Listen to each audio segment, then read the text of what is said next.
Hello everyone, welcome back to a brand new video in the channel. This is going to be like kind of a little special video, I guess, maybe like extra long or whatever. Now by the time that this video has released, whatever is releasing, New Year's Eve has already gone, but when I'm recording this, New Year's Eve was yesterday, so Happy New Year, everyone. Hope 2024 was a great year for you. For me, it was alright. But what I wanted to do is, I don't want to do like top 10 movies of 2024 and stuff, because you've seen all that shit before. I want to do something mildly creative. Except it's not really creative, it's quite easy to come up with, but so what I want to do is I want to rank from worst to best all of the all of the 2024 movies or films that I saw last year or that I saw in 2024. So I've got 64, I believe 64 films. I'm gonna rank them from worst to best. I'm not gonna put my score there because, or my rating or whatever, because I don't feel like, I think it would just taken way too long time. It would just taken a lot longer time for me. So sorry, but you won't be seeing like my rating on the side of the movie or something. Yeah. At 64th place, we have got Carved. This is a film that on other countries, I think whether if you're like in the UK or whatever, United States or something like that, it's on Hulu. And if you're in countries like Sweden, for example, like I am, then you can see this film on Disney Plus. And essentially what this is that this is a horror comedy with a killer pumpkin with like tentacles or something. I don't really know, man. I don't know what it is, but it's an incredibly goofy and silly horror comedy, but none of the things worked for me. None of the jokes landed. I just couldn't take. I knew that it was supposed to be a comedy or whatever, but just nothing worked for me, and it was just, at the same time it just felt like the most cliche thing ever, and it was just not a great time, let me tell you that. I thought I really didn't enjoy this movie. I don't know. I see some people that will definitely have some more entertainment than I have with this film, but for me, no.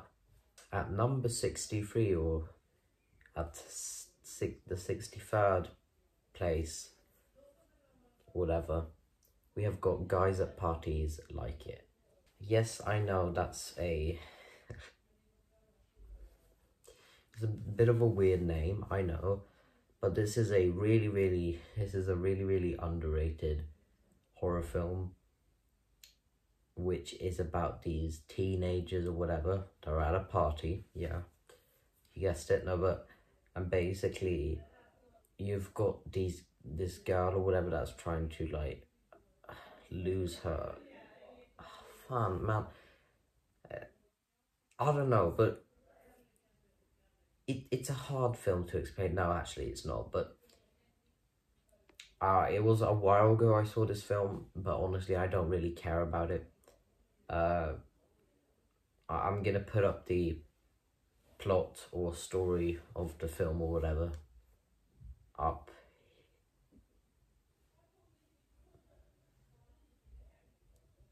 How the fuck do you do this shit? Up here, so you can read that if you want. But otherwise, everyone, this was really didn't work for me. I mean, the characters aren't likable. I mean, they're not really supposed to be. But it's just, this is something that I've seen before pretty many times. And there's like one or two actors which have amazing acting. But that doesn't really save the movie at all for me still. So, you know, this just wasn't fun. It's just, I don't even know how to say, I don't even know if this maybe counts as a horror film or whatever, but the film goes a bit crazy at some points and stuff, and things happen, but it's just, I really didn't enjoy it. I thought it was, dare I say, terrible. So, yeah, that's about it. At the 62nd place, whatever, we have got AMP House Massacre, or AMP House Massacre, whatever you want to say. This is another really weird, just kind of underrated horror film. And it's about these influencers, or whatever. And it's this girl that gets then invited to kind of join their AMP house, whatever you want to say, as kind of the place where all these teenagers or influencers live together. And then you guessed it, there's a killer or something, whatever, and murders happen and stuff. And yeah, I don't know what to say. This film wasn't really that special. I mean, it's very silly. You've got the annoying teenagers and stuff. It's not worth a watch, but you know, at least it's a movie. It's a film. But I don't really know what to say about it. It's just really not that great. Now we've got a film that finally we're starting to get into the more popular films now, but seriously, we've got Madame Web, and this film is one of Sony's Spider-Man universe, or whatever the hell, movies or whatever. I mean, recently we got Kraven the Hunter. I haven't seen that yet, but I've heard that it's supposed to be terrible, and that this is just kind of just a massive failure for Sony and what they've actually done with all of these films and stuff. You know, you've got the first Venom film, which I haven't actually seen. I haven't seen any of the Venom films, but I've heard it's supposed to be like, okay.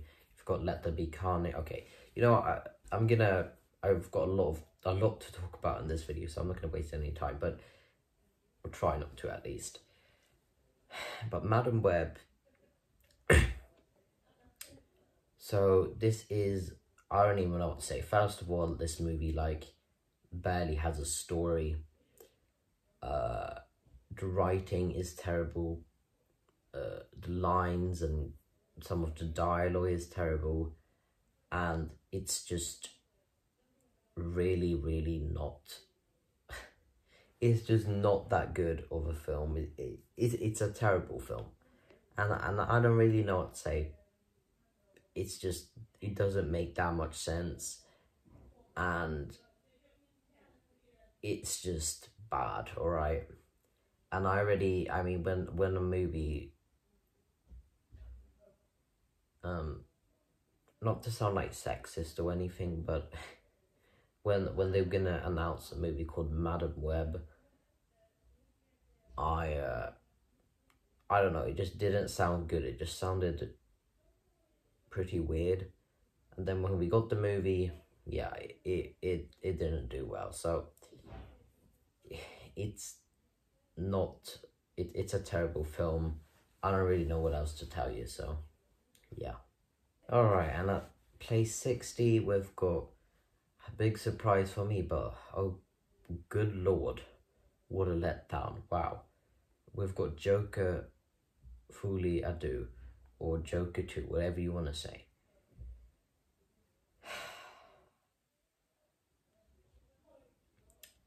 This is I mean, of course they're gonna make a fucking Joker 2. This is so much just a cash grab, whatever. I don't know what Todd Phillips was thinking, but making this a musical, first of all, I don't know, it's just not the type of film that I think fits as a musical at all. I mean, some of the songs and stuff in this film were okay from what I remember, but some of them were just not that great. I think that the editing in the film is pretty inconsistent. I think that some moments that they could have done to make them like cool or whatever, they kind of just wasted and made it look generic or whatever. And it's honestly just such a big fucking letdown. I mean, the first Joker movie I think I like it quite a lot, but it's nothing like perfect or amazing for me. And this is just, this is just shit. And I mean, you've got some cool shots in this movie stuff. You've got some nice cinematography, just shots. But that doesn't really save the movie for me, because that's something that couldn't really change the movie experience for me. But otherwise, everyone, I don't really know what to say. This is just, yeah, and just some decisions a lot of decisions they make with how they want to do the story in this movie and whatever. And it's just, it really, really doesn't work. And this just feels also like, I mean, despite the side that they're trying to do something a little bit different, even though they failed miserably, this is still feels a bit like a forced sequel. And just that they didn't really put a lot of effort into it, and clearly they didn't think what the fans or what people that went to see Joker 2 actually kind of wanted to see, and they kind of failed pretty damn big at that. So yeah, this is not a big fan of this one. Huge disappointment. And yeah, at number 59 we've got Stream. This is a well, it's made by the producers, I think, of Terrifier 2 and 3. And what you've got here is you've got this family that goes to this hotel, and then basically what there is that then you've got this kind of game that people are playing, where masked people are going around the hotel or whatever, and they start killing people, and it's kind of part of like a little game or whatever. Well, the killing is streaming online or something like that, I don't know. But this film was just the acting, most of the acting just wasn't that good. I think it has some pretty damn many cliches. The characters, I just couldn't get invested in at all, and it's just a pretty forgettable experience. But what I can tell you though is that the film does have some pretty damn good kills. It has some gnarly kills, it has some good gore and stuff, so that's a bit entertainment in there. But otherwise, it's still nothing that I would want to watch again or whatever. So I think that a few people thought that this was definitely a little bit better than I think, but for me this just wasn't good. So yeah. At number 58, I have got The Strangers Chapter 1. This is a film, I have seen the original The Strangers or whatever from 2008.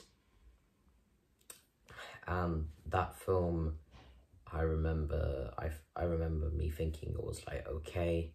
The Strangers Prey at Night, I haven't seen, but I've heard it's supposed to be at least actually quite solid. So yeah, but I think that a few people are quite big fans of the original The Strangers from 2008, and then there's people in my kind of section where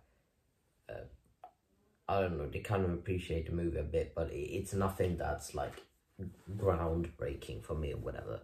So The Strangers Chapter 1 is one thing I just got to tell you is that this film, I forgot what the director was called, but it's so weird that the person who directed Die Hard 2 is also the director of this film. And yes, I'm not joking. I don't know, it just feels a bit weird because Die Hard 2 is a quite big quality film, at least. I mean, the first Die Hard film is obviously oh shit, okay, you know, I'll just get into the movie. The Strangers Chapter 1. So essentially what this is like a reboot, whatever. They're going to make it The Strangers Chapter 2, and I bet Chapter 3 probably. So you've got this couple that go to these like, that go to this like cabin or whatever. And you've got this couple that goes to this cabin or whatever, or just, I don't know, I guess just want to spend some time together. And then the strangers are there, how would you call them? You've got the guy with the bag on his head or whatever it is, I don't know. But what this film is that number one, the film's kills or whatever aren't really strong. The film doesn't, it's just, it has some lines and dialogue in the film which are just really shitty, and the characters also make pretty damn dumb decisions, and it's, I guess that's kind of a cliche in horror films, definitely, but this is just on another level, and it's honestly just something that, I don't know, I could see potential in this film, definitely, but still, it wouldn't be a great film. But this, I don't know, I just want to say that it's not worth a watch, but every time someone tells me like, oh, this film is terrible, it's not worth a watch, I watch it anyway. So yeah, but then usually I don't watch the whole film if it actually is a terrible one. But yeah, The Strangers Chapter 1. On place 57, we've got a big disappointment for me. And just wait, okay? Alright, we've got Paddington in Peru.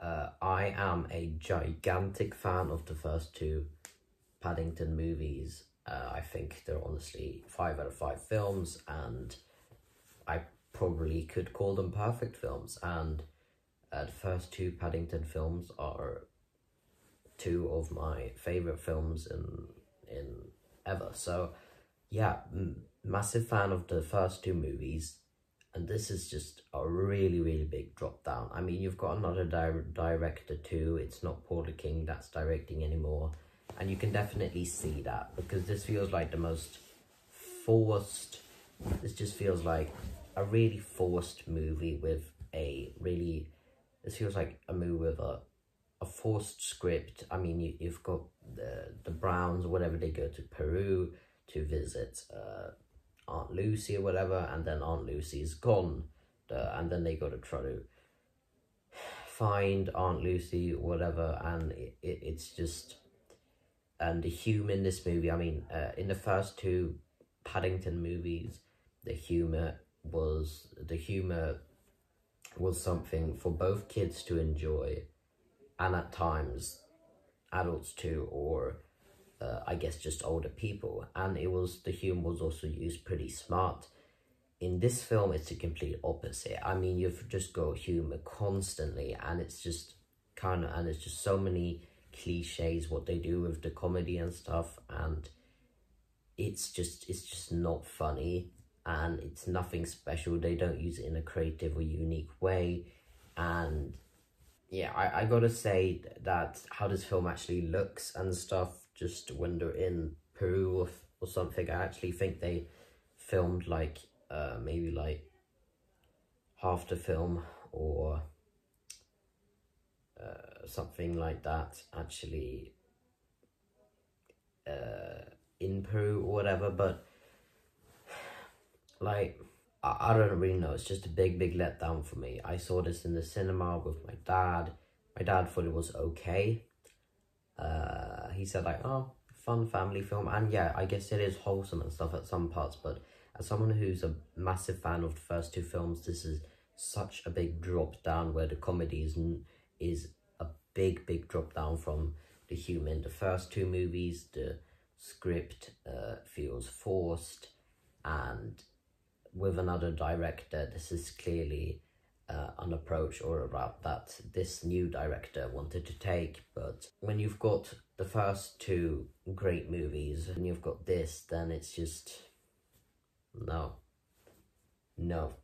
So one of my most disappointing films of 2024, which is sad to say, but that's just how it is. So yeah. At number 56, we've got Night Swim, and this is a film that most people are probably going to be counting on their like top 10 worst films of 2024 or of the year or whatever. And I know that a lot of people think that like Borderlands is maybe definitely going to like be in that list or whatever, but Blumhouse has been not doing great recently. They've done Night Swim, they've done Imaginary, and then I don't think, not that long ago, I think they did Afraid, which I also saw, but we'll get into that later. Night Swim is a January movie, and January movies are kind of, movies that release in January are usually not supposed to be the best ones, and this wasn't that good.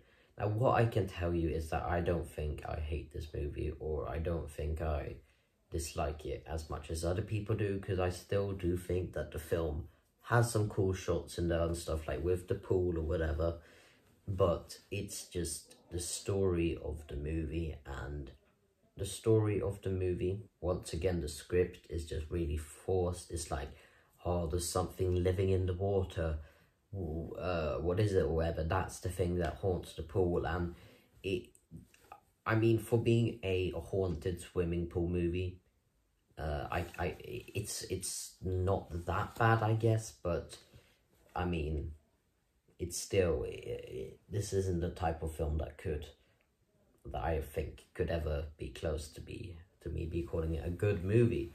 So Night Swim, I mean, you've got some, the scares are, you've got some horror cliches and whatever, horror tropes, whatever. You've got the predictable jump scares, you've got I mean, you've got some cool scenes and stuff, like how they use lighting and stuff, but it's just kind of a bit forgettable, and it's just not that great. So yeah. You know, I just talked about this film. At number 55, we've got Afraid, except AFR and then AI, or A and I are caps or whatever, big letters. And what you've got here is that you've got this family that, this is also a Blumhouse film, and you've got this family that get this kind of home pod or whatever you want to say, that kind of get this Alexa or whatever you want to say at their house, as kind of a little robot thingy or whatever, as just a really advanced AI thing. So this family gets that, and it's called Aya or something. I think AIA, simple as that. And basically, it's AI horror film. I don't really know what to tell you. And then the kind of thing starts acting strange and stuff, and I don't really know what to tell you, but this film had, I at least thought that it had a little bit of an interesting concept, but it just really wasn't executed that well. You have the classic Blumhouse things in there, you have predictable jump scares and stuff, and it's just kind of a forgettable experience. It's kind of just a forgettable film, and the characters aren't like the most likable characters either. And I mean, at least I think that it's a little bit more interesting than Night Swim, but still, it's just Blumhouse going to Blumhouse. Blumhouse gonna Blumhouse. It's not. It's not great. Now, everyone, this is a film that also a lot of people think that it's like one of the worst films of the year. I didn't think it was that bad, and I'm going to get into that why or whatever, but at number 54, I've got Tarot, or whatever you want to say. This is the film with, I mean, this film is pretty popular, and oh yeah, and this is another Blumhouse film. They are pumping out a lot of movies now, but clearly they don't put a lot of potential in them. But Tarot, what you've got is, you've got, I don't know what his name was. I think it's like Jacob Batlachon or something, I don't know. But he's, you've got the same person who plays Ned in the Spider-Man films, who is also within this film. And then you've got some other actors, which I don't think I've seen before, but what you've got is, you've got this group of friends. They are being classic teenagers or whatever, and they find this tarot game or whatever, where each card, and then they realize that like each card, I guess, is their kind of their horoscope or whatever, and that's how. And on the cards, on each of the cards, it says something like the Magician, or I don't know, something like that. But and then the cards kind of predict their fate, I guess. And the thing about this is that the characters are very stupid in this film. They do the exact opposite to what the cards or whatever and stuff are telling them not to do. But what I think I did think was cool with this movie is that you've got some, like how the Magician, for example, looks in this movie is pretty cool. You've got some nice scenes with some lighting or whatever, and just kind of these monsters or demons or entities, whatever you want to say. They do look pretty good, and I thought that a few scenes were at least a little bit creative. But otherwise, I think it's as bad as a lot of people are saying, but still, it's definitely not a good film. Once again, Blumhouse gonna Blumhouse, and yeah, I don't really know what to say. On number 53, whatever, place 53, whatever you want to say, we've got perhaps maybe one of the weirdest films and most unique films that I've seen this year. At number 53, whatever, we've got I Saw the TV Glow. Wow. Okay, so yeah, this is an A24 film. You can definitely see that. One of A24's most unique films or whatever, at least this year, definitely. So what you've got is, you've got these, in this film, you've got, I think he's called like Justice Smith or something, whatever. You've got another actor as one of the main characters that I don't think I've heard of before. But what you've essentially got here is that you've got this, how do you say, you've got this TV show, what is it, late night TV show, whatever. No, I'm probably thinking about Late Night with the Devil now, but you've got this TV show, which is basically, you've got these two people that are quite addicted to this TV show, whatever. You've got Justice Smith's character, and then you've got the other girl, and essentially what you have here is kind of just how the TV show kind of, how it mixes and stuff with reality and stuff. And it's an extremely mind-bending film. and it goes for a lot of themes and stuff. But what I can tell you though is that this is my thoughts about this film is the same thoughts as a lot of other people have with this film, and that it's just a really slow film. I mean, there's not a lot happening, but there's a lot of like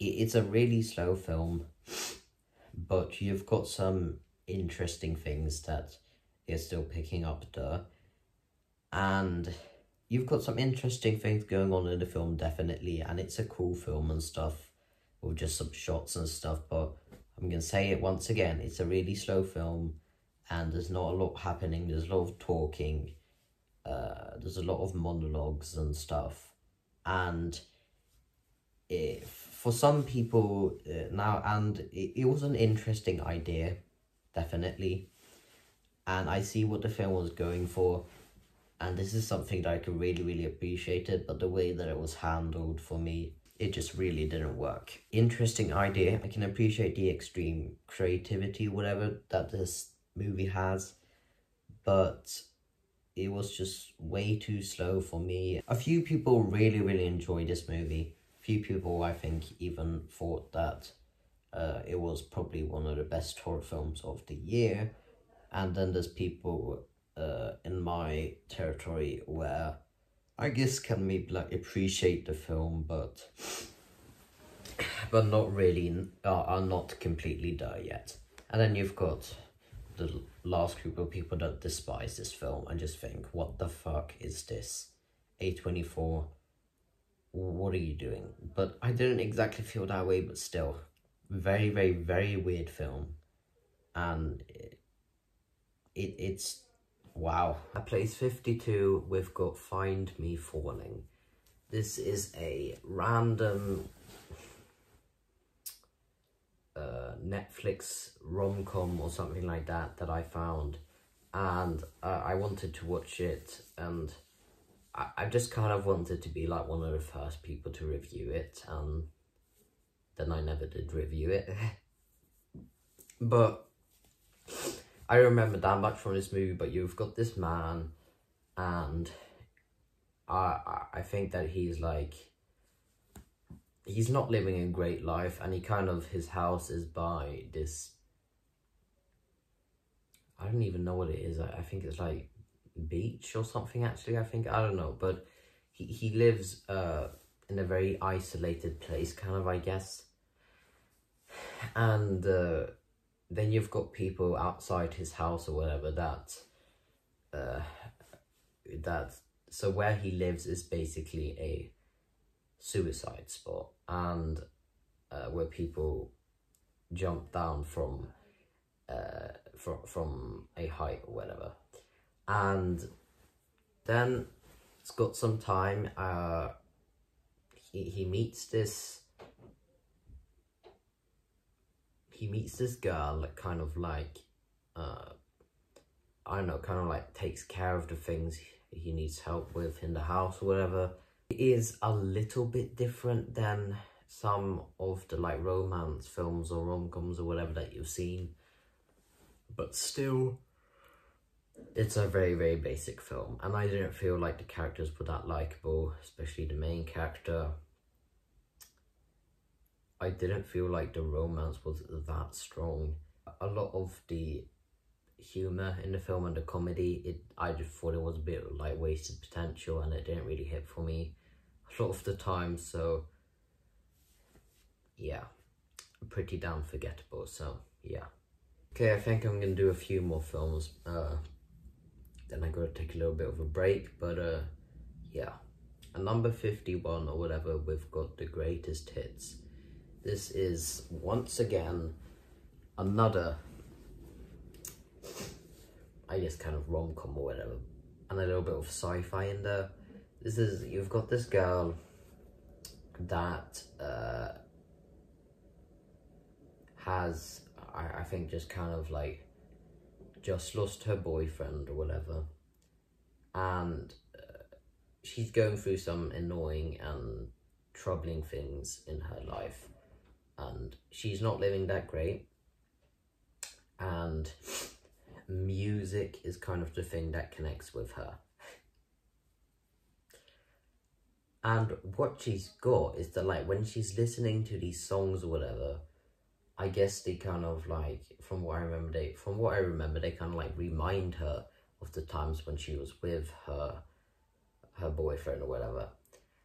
And then she meets this guy, and yeah, they fall in love, and then it's basically kind of about, it's music that, like, the music is something in the film that kind of, like,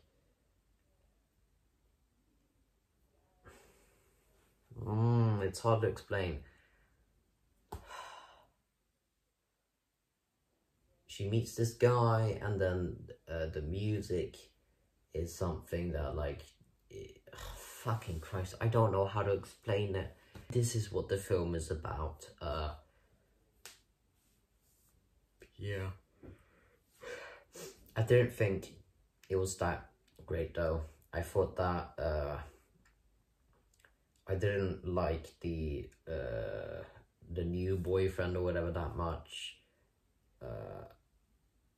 I didn't think the characters were, like, amazing, whatever, and it is maybe just a bit too weird for my taste or something, but it was just something about this film which I do appreciate what it's going for and stuff, and it is a pretty unique little twist or whatever, or a unique take on, I guess, your romance films or rom-coms or whatever, but it's pretty forgettable for me, and I would say that it's probably worth a watch. And I definitely think that there'll be a few people that will enjoy this film more than me. But yeah. That's about it, so yeah. At number 50, we've got Drive Away Dolls. This is a film about these two Texas girls or whatever, or one of them is at least from Texas. You can clearly see that.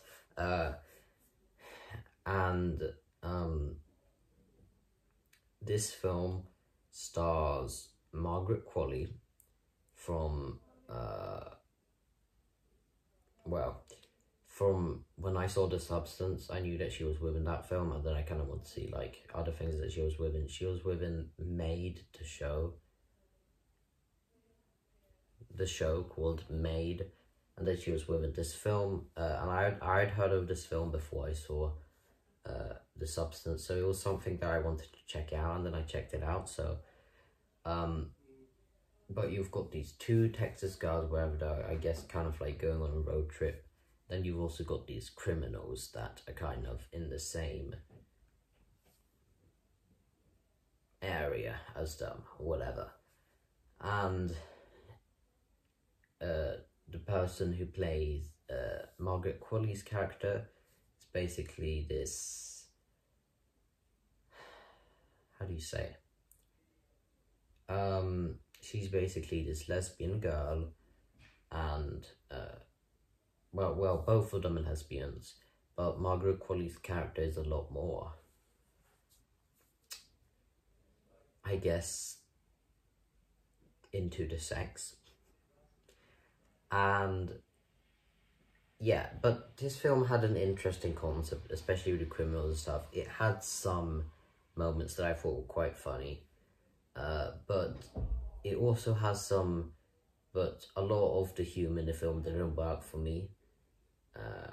Some of the shots, I think, and some of the editing was a bit weird, especially you've got some like a bit here and there. You've got, like, I think it was like a shot on a car or whatever, or their car, whatever, and then it's like some weird, they've like written something on the car, whatever, and then it's just a shot on that car, and it just is like that throughout the movie, sometimes randomly, and then there's also like some weird, like, drug effect or something. I don't really know what it is, LSD or something, but a bit unnecessary. I don't know, it's a bit weird in the film, like, and then we're just like, we get it, okay, we get it. We get this word, what you're trying to say. I never understood it. But it's a weird film. It has some interesting things that it plays around with here and there. But for me, it's just kind of a forgettable experience, and it's not really my type of film, and I can appreciate what it's going for and I see what it's going for, but it's just not a very strong film for me, so yeah. Alright everyone, I think I'm gonna do 2 more. At 49, I've got Place 49 or whatever, I've got Apartment 7A.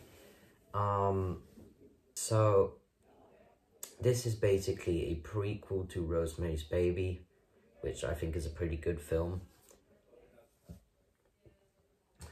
I haven't seen the sequel of Rosemary's Baby or whatever. Probably never going to see it. I think that the Rosemary's Baby film is pretty good. I don't think it's like amazing or something, but I see that it's pretty good. And a prequel for Rosemary's Baby, I mean, it really does feel like a very forced thing. And it also does feel like a prequel for Rosemary's Baby. What the hell is the point of that? Like, how is that exactly going to work that much? And what this is basically is that this is basically a little bit more of a modern side or take or whatever on Rosemary's Baby. You can see that though, you've got some really cool like sequences that when the like some cool, I guess, kind of like dance sequences or whatever. You've got and there's some cool shots and cinematography and stuff, and I think they're kind of like dream sequences which look pretty cool and stuff. But what this is basically, I mean, it's just Rosemary's Baby, but a more modern take. The ending of the film isn't that satisfying. I think that's going to be a thing that quite a lot of people aren't going to be happy with in the film. You know, it was worth a watch. I thought it had some pretty damn good performances in there, and it had some good shots and stuff, but it's also one of those just the most pointless and kind of forgettable films. So yeah, I don't know what the point of this film was. Why do you got to make a prequel to Rosemary's Baby? And it's not really doing anything new except maybe just a more modern take on Rosemary's Baby. So it's nothing, it's just really forgettable, honestly. So yeah. At number 48, we've got A Family Affair. This is a film that stars Zac Efron, Nicole Kidman and Joey King. And it's about, you've basically got Zac Efron's character and Nicole Kidman's character, and they kind of like, I guess kind of like fall in love with each other, and it is, the title of the film is a lot what's just going on. So, then Joey King's character finds out, and whatever, that they kind of have the hots for each other, whatever you want to say. And then it is that, then it basically kind of turns into this kind of like, Joey King's character, it's just because Zac Efron's character is also